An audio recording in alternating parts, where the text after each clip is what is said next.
Picture this. Tuesday night. You're lying in bed, staring at the ceiling. The clock on the nightstand says 10:47. Your wife is next to you, back turned, pillow pulled close, curled into her side of the mattress like she's building a wall with her body. You say her name, softly, the way you've been saying it for months, careful, like you're asking permission to exist in her space. Claire, I'm just tired. 3 words.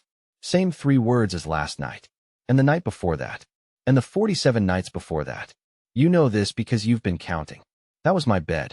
My wife. My ceiling. Night number 49. My name is David Mercer. I'm a systems analyst in Raleigh, North Carolina. I spend my days tracking patterns in data, inconsistencies, anomalies, things that don't add up. It's what I'm good at. It's how my brain works. And somewhere around night 30, my brain started doing what it does best. It started analyzing my wife. Claire and I met 11 years ago at a friend's barbecue in the Oakwood neighborhood. She was laughing about something, head tilted back, this full, unguarded laugh that made everyone around her smile. I remember thinking, that's someone who knows how to be happy. We got married 2 years later. Had our daughter Ellie when Claire was 31. Bought a house near Shelley Lake. Normal life. Good life. The kind where you mow the lawn on Saturday and grill burgers while your kid rides her bike in the driveway. The tiredness started in September. Claire had taken a new role at her company, project manager on a big software rollout. New team, new hours, new energy. She'd come home buzzing about deadlines and stand-ups and someone named Ryan who had brilliant ideas about system architecture. I was happy for her, genuinely. But by October, the buzzing stopped. She came home quiet, distant, and every single night, the same answer. I'm just tired. Night 12, night 20, night 35. I stopped asking how her day was because the answer was always long. I stopped suggesting dinner out because the answer was always not tonight. I stopped reaching for her hand on the couch because she'd pull it away to check her phone. So I started a spreadsheet. I know how that sounds, but I'm an analyst. When something doesn't make sense, I track it. Date, time, her response, her mood, what she was doing on her phone. Not because I was suspicious, because I was trying to find the pattern that would tell me how to fix us. Night 62. The pattern broke. She came home at 8:30, a full hour later than usual. Her coat smelled different. Not bad, just not ours. Not the laundry detergent we use, not the fabric softener in the dryer. Something woodsy and sharp that didn't belong in our house. Long day, I asked. I'm just tired. But she wasn't tired. Her eyes were bright. Her cheeks had color. She looked more alive than she had in months, just not for me. I sat in the garage after she went inside. Engine off. Hands on the steering wheel. 20 minutes.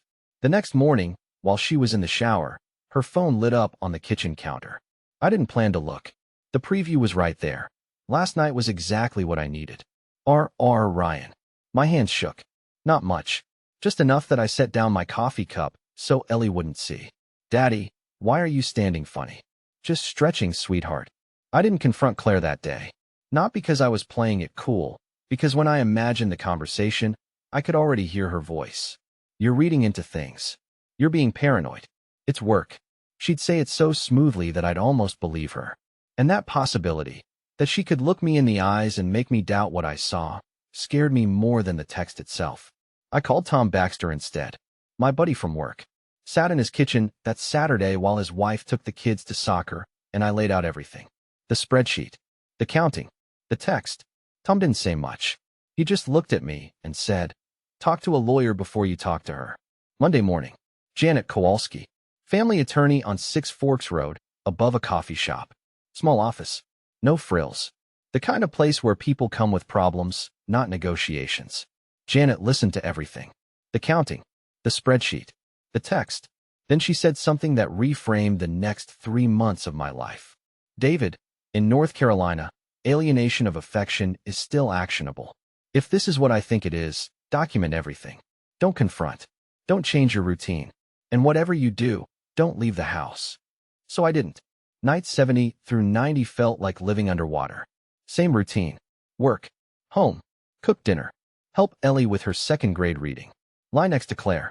Listen to the 3 words. I'm just tired. And document. Monday. She came home humming. Stopped when she saw me in the hallway. Wednesday. She took a call in the garage. 20 minutes. Came back smiling at her phone. Friday. I said good morning.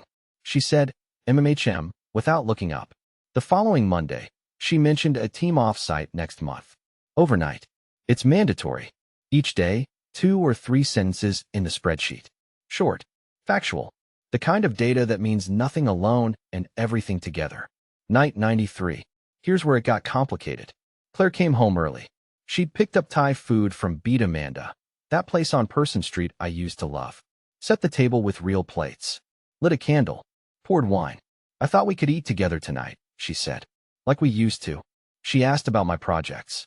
Laughed at my bad joke about server migrations. Touched my arm when she passed me the spring rolls. Her eyes were soft. Present. She looked like the woman from the barbecue. My chest ached. I wanted to believe this was real so badly that I almost deleted the spreadsheet that night. Almost. Thursday morning, she kissed me goodbye. Not the perfunctory cheek press. Lips, lingering, her hand on my jaw. Thursday evening, I found a receipt in her coat pocket. The Umstead Hotel. That afternoon. A spa package for 2. She kissed me goodbye Thursday morning and spent Thursday afternoon at a luxury hotel. With him. Tired people don't book spa packages. I sat in Janet's office that Friday. Showed her the new evidence. The receipt. The original text. 3 months of data, organized by date. Janet looked at it all, and then looked at me over her glasses. This is the most thorough case file I've ever received from a client. I'm an analyst. It's what I do. David, you have enough for alienation of affection. But keep documenting. The stronger the pattern, the better your position on custody. Night 98. Tom called to check in.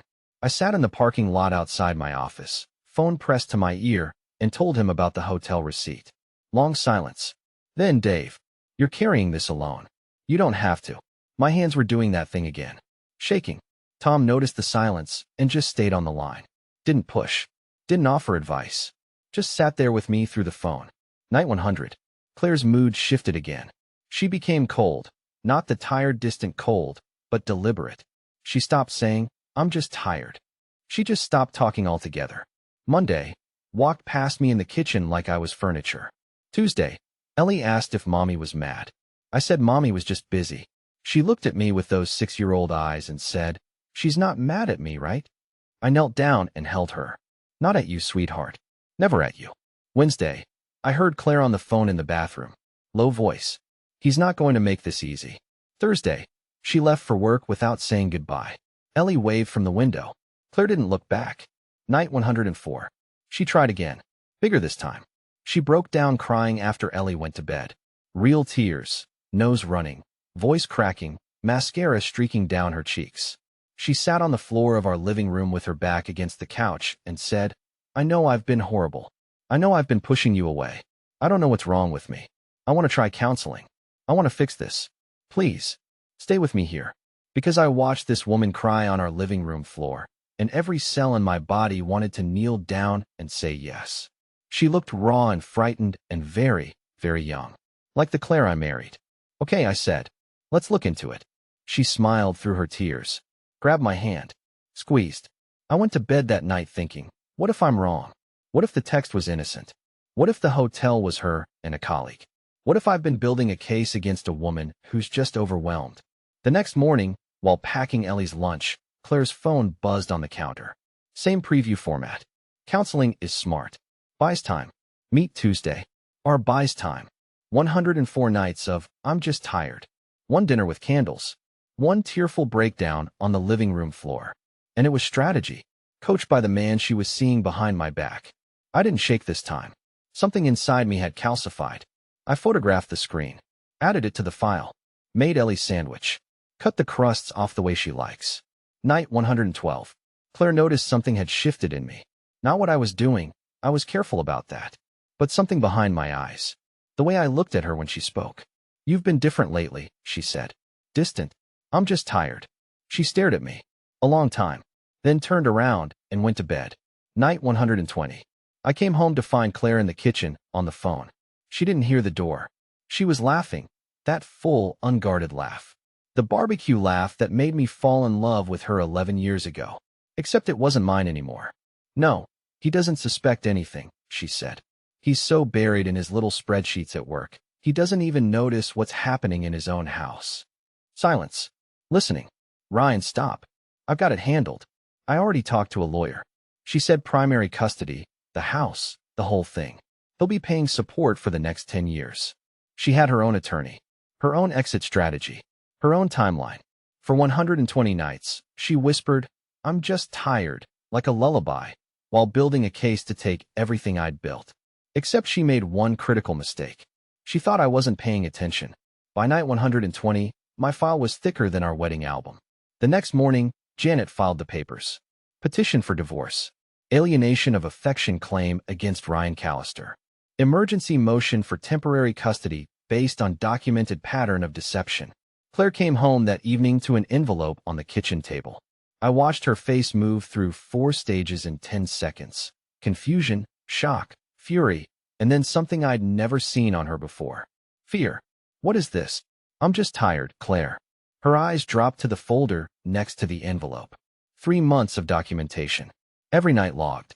Every receipt. Every text preview. The hotel booking. A summary of the phone call I'd overheard the night before.